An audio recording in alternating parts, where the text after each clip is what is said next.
पुणे तेथे काय ऊन आहे आणि पुणे येथे ट्रॅफिक न मिळे असं कधी झालेलं आहे का?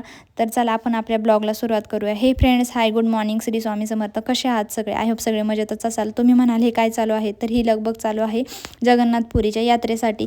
तर आम्ही जगन्नाथपुरीला जाणार होतो. हे राहिले का, ते राहिले का, ही बॅग राहिली का, ती बॅग राहिली का, असं करता करता आता आम्ही फायनली निघालो आहोत पुणे रेल्वे स्टेशनवर. चला रेल्वे स्टेशनवर जाऊन भेटू.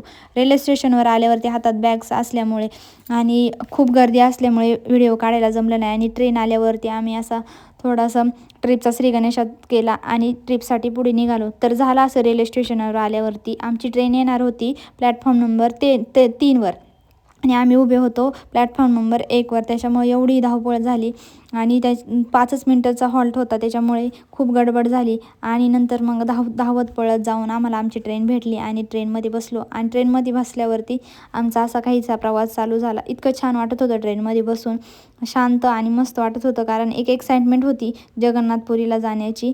तर असं करता करता आम्ही जगन्नाथपुरीमध्ये पोहोचलो आहे. जगन्नाथपुरीमध्ये पोहोचल्यानंतर आम्ही रूम बुक केलेला, त्याच्यामुळे लगेचच रूमवर गेलो.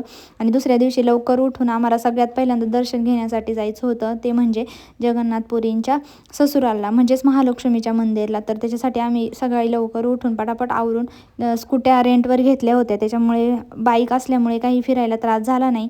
आणि आम्ही जे बघता येईल ते बघत चाललो होतो. ॲक्च्युली जगन्नाथपुरी येथे खूप सारे मंदिर आहेत आणि हे आहे महालक्ष्मी मंदिर. इथे मोबाईल अलाउड नसल्यामुळे आम्ही मोबाईल घेऊन गेलो नाही आतमध्ये. बाहेरून जेवढे क्लिप्स घेता येईल तेवढे मी घेतले आहेत.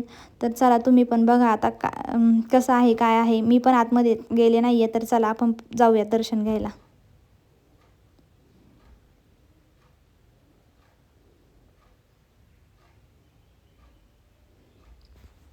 महालक्ष्मी मंदिराचं दर्शन झाल्यानंतर आम्ही आलो आता मारुती मंदिरामध्ये. इथे हनुमानाचं मंदिर आहे, इथे पाया पडायला आलो.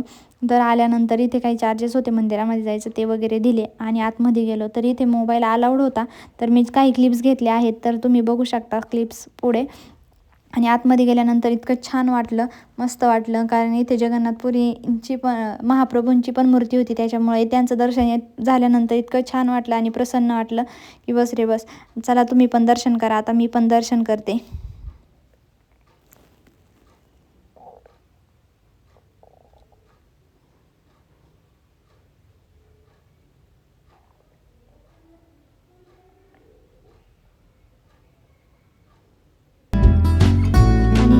मारुती मंदिरातील मूर्ती हनुमानांची. त्याच्यानंतर आम्ही लगेचच निघालो दुसऱ्या स्पॉटवर.